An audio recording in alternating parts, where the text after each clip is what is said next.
की ज़मीन है वो किसी निजी को नहीं किया गया। कोई ख़रीदना भी चाह रहे हो, क्योंकि ख़रीद बिक्री पे रोक तो एक मैंने लगा कर रखा है। कोई ख़रीदना चाह रहे हो तो मैं आपके माध्यम से यही कहना चाहूँगा कि वो ज़मीन खरीद बिक्री की नहीं है।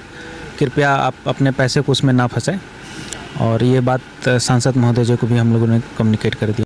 कोई दिक्कत नहीं होगा सर। एयरपोर्ट से पहले सोबन आएंगे, एम्स की प्रस्तावित जगह को देखेंगे, फिर वहाँ से DMCH जाएंगे। 150 एकड़ जो ज़मीन मिल चुका है माननीय मुख्यमंत्री जी नीतीश कुमार जी के द्वारा बिहार सरकार ने जो दिया है, तो उस पर जो भारत के हमारे आदरणीय केंद्रीय मंत्री श्री JP नड्डा जी 7 सितंबर को आएंगे और बिहार सरकार के स्वास्थ्य मंत्री आदरणीय मंगल पांडे जी।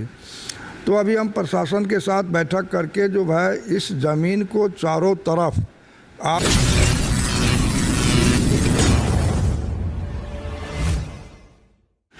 नमस्कार, बिहार मिथिला न्यूज़ में स्वागत है। मैं हूं मनोज। देखिए, आज दरभंगा के सांसद गोपाल जी ठाकुर ने अहम बैठक की है, जिसमें DCLR, SDO, CO सभी थे। और मुद्दा एम्स पर है, इसलिए कि JP नड्डा 7 सितंबर को दरभंगा एम्स सोबन का निरीक्षण करेंगे और आज इसी को लेकर के बैठक हुई है। वहाँ का परिसीमन क्या है? परिसीमन को लेकर 37 एकड़ अभी तक खास जैसे कि दिया नहीं गया, सौंपा नहीं गया, क्या क्या है उसका वास्तविक? देखिए, वास्तविक स्थिति तो मैं अभी आपको नहीं बताऊंगा, लेकिन जो सांसद महोदय जी ने हम लोग को आज बुलाया था कि वो एक एक चीज़ जानना चाह रहे थे कि जो खासकर जो सड़क से सटे जो भी भूमि है उनका विवरण और कितना अधिग्रहण करना है या कितना अधिग्रहण करने योग्य है, उन सब के बारे में ब्रीफिंग था, ताकि वो भी अपने स्तर से जिनको ब्रीफ करना वो कर सके। तो इसी विषय पर हम लोग के साथ विस्तृत रूप से चर्चा हुई है।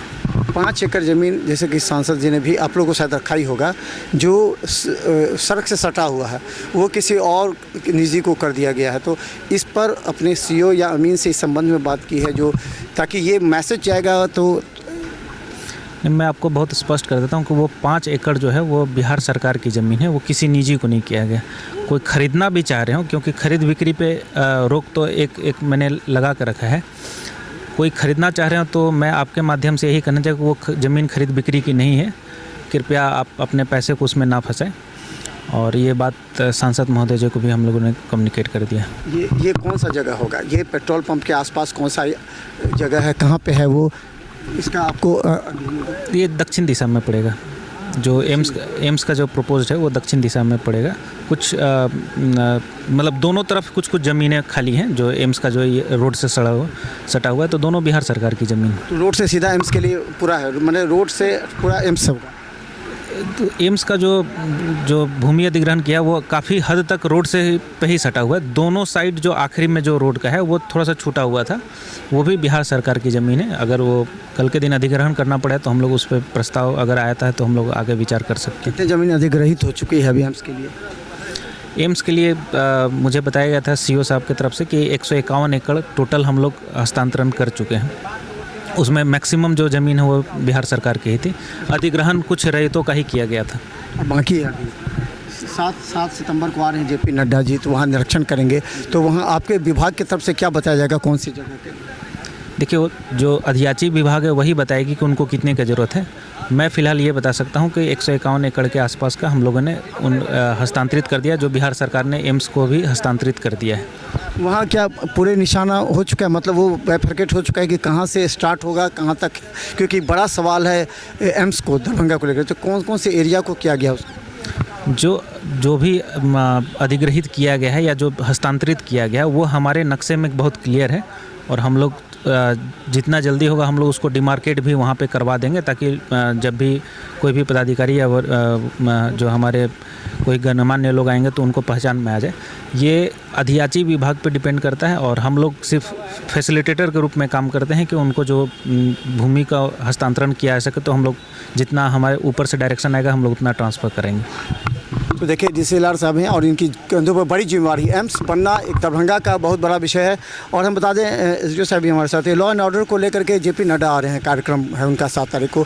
एम्स स्थल से लेकर के फिर सुपर स्पेशलिटी को लेकर के किस तरह की व्यवस्था है? आपने साथ कम्युनिकेट किया था सफाई को लेकर के भी। प्रशासनिक व्यवस्था लगभग आप समझिए कि सब चौक चबंद रहेगी, किसी तरीके कोई दिक्कत नहीं होगा सर। एयरपोर्ट से पहले सोबन आएंगे, एम्स की प्रस्तावित जगह को देखेंगे, फिर वहाँ से DMCH जाएंगे, DMCH में सुपर स्पेशलिस्ट हॉस्पिटल का उद्घाटन करेंगे और उसका अपने गंतव्य स्थल के लिए एयरपोर्ट निकल जाएंगे। तो इसमें मजिस्ट्रेट फोर्स सबकी व्यवस्था रहेगी ताकि बहुत स्मूथली जो है ये कार्यक्रम हो जाए। डीएमसीएच प्रशासन से बात हो गई है कि जो सुपर स्पेशलिस्ट में बहुत कुछ अभी तक हुआ नहीं है, उसको लेकर के सफाई का भी स्ट्राइक हो गया था, आपने उसको अपने का जो था वो प्रॉब्लम तो सॉल्व हो गया है और ओपीडी अभी चल रहा है वहाँ पे। इन पेशेंट की व्यवस्था नहीं है, मशीन्स हैं, शायद टेक्नीशियंस की दिक्कत है, वो भी उनको डायरेक्शन दिया गया है कि जल्द से जल्द इन पेशेंट की व्यवस्था सुपर स्पेशलिटी हॉस्पिटल में कर लिया जाए। तो धन्यवाद एसडीओ साहब हमारे साथ हैं, क्योंकि देखिए जेपी नड्डा 7 तारीख को कार्यक्रम में दरभंगा के सांसद से भी हम पूछेंगे, क्योंकि एम्स को लेकर के बड़ा सवाल आ गया है कि आखिर दरभंगा में जो एम्स बन रहा है, एम्स के पास 5 एकड़ की ऐसी ज़मीन है जो किसी निजी ने हस्तगत कर ली है और जबकि उसके बाद वो प्रपोज है। तो इसी लेकर के आज दरभंगा के सांसद ने आपत्ति भी जताई है और डीसीएल और एसडीओ डीसीएल साहब ने साफ कहा कि वो ज़मीन बेची नहीं जा सकती, अगर कोई खरीदता तो वो गलत है। देखिए क्या कहते हैं दरभंगा सांसद। देखिए 7 सितंबर को जेपी नड्डा जी के कार्यक्रम को लेकर के आज बड़ी बैठक दरभंगा सांसद ने बुलाई थी, जिसमें डीसीएलआर के साथ एसडीओ एवं अन्य अधिकारी मौजूद थे। आज बैठक हुई है जेपी नड्डा को लेकर के कि वो पहले एम्स के लिए स्थल जाएंगे, फिर क्या बैठक हुई क्या? देखिए अभी हमारे सदर के एसडीओ डीसीएलआर सीओ बहादुरपुर और अमीन कर्मचारी को लेकर के हम बैठे थे और 150 एकड़ जो ज़मीन मिल चुका है माननीय मुख्यमंत्री जी नीतीश कुमार जी के द्वारा बिहार सरकार ने जो दिया है, तो उस पर जो भारत के हमारे आदरणीय केंद्रीय मंत्री श्री जेपी नड्डा जी 7 सितंबर को आएंगे और बिहार सरकार के स्वास्थ्य मंत्री आदरणीय मंगल पांडे जी। तो अभी हम प्रशासन के साथ बैठक करके जो है इस ज़मीन को चारों तरफ आप झंडा लगवाने का काम कर लें, ताकि समझ में आएगा जो ये मेरा ज़मीन है। और जो 37 एकड़ का अधिग्रहण की बात थी, तो उसमें जितना ज़मीन हमको मिल गया तो सारे एक्वायर करके झंडा लेकर के लोग खड़ा रहेंगे, जो ताकि सुविधा हो। केंद्रीय मंत्री और राज्य मंत्री देखेंगे और फिर उस पर अब एम्स का तो सारा रास्ता साफ हो ही गया है। बिहार सरकार तैयार ही है और हमारे देश के यशस्वी प्रधानमंत्री आदरणीय नरेंद्र भाई मोदी 15 सितंबर 2020 को ही 1264 करोड़ की राशि दे दी है और डायरेक्टर भी आ गया है। तो अब उत्तर बिहार के 8.5 करोड़ आबादी के लिए सारा रास्ता साफ हो चुका है। अब यहाँ एम्स का निर्माण होगा, यह स्पष्ट हो चुका है। डीसीएलआर ने कहा कि 151 केवल एकड़ ही अभी तक हमारे पास है और बाकी अभी तक इस पर कोई बात नहीं हो पाई। 37 एकड़ की बात अभी तक नहीं हो पाई। नहीं, वो लोग लगे हुए हैं, राज्य सरकार लगी हुई है, कुछ जमाबंदी का बात चल रहा है, तो वो भी क्लियर हो जाएगा। अभी जो ज़मीन मिल गया है उस पर काम मेरा स्टार्ट हो जाएगा। मार्केशन नहीं हुआ अभी तक, वो बोले हैं कि अभी तक हुआ नहीं है, अब आगे देखा जाएगा। तो आने से पहले डिमार्केशन होगा क्या, कहाँ से शुरू होगा एम्स और कहाँ का उसका एरिया? नहीं, देखिए 150 एकड़ तो क्लियर हो चुका है, जो 151 एकड़ डीसीएलआर साहब कहे वो क्लियर हो चुका है, तो काम मेरा स्टार्ट हो जाएगा।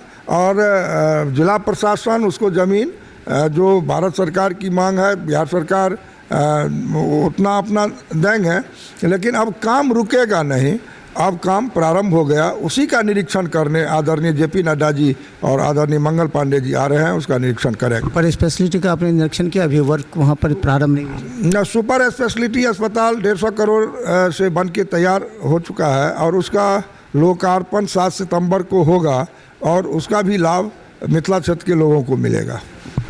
तो चलिए लगातार हम आपको दिखाएंगे। अभी सुपर स्पेशलिटी में हमने दिखाया कि अभी काम जो उपकरण वहाँ नहीं लगे हैं और मात्र 4 दिन के बाद आने वाले हैं। मंगल पांडे भी आएंगे, तो इन सबों को लेकर के अस्पताल प्रशासन कितना सतर्क है हम आपको लगातार दिखाते रहेंगे। देखते रहिए बिहार मित्र न्यूज़। धन्यवाद।